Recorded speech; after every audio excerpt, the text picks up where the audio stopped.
An Australian surfer who was attacked by a great white shark has been described as the luckiest man on earth after he escaped with minor injuries.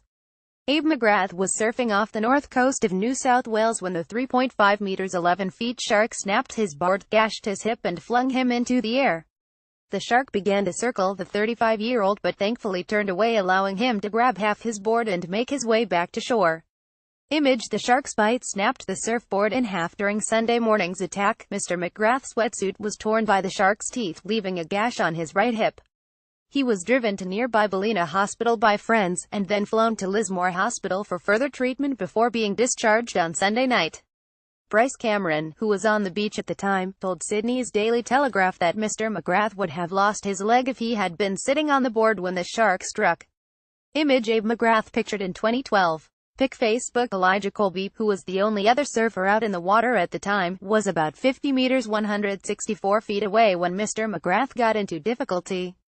He said, "I looked back and saw Abe skimming across the water splashing. Then I hear F off, and my nickname being called out.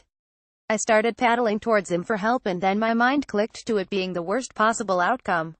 Image: Abe McGrath suffered a bite to the leg in the attack. Mr. Colby said his friend was relieved after returning to the shore, adding he was stoked. He wasn't in shock yet. He was really happy to be alive and in front of his mates.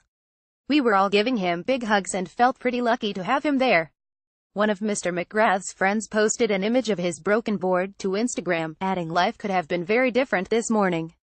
So stoked to still have our mate and not witness something far worse."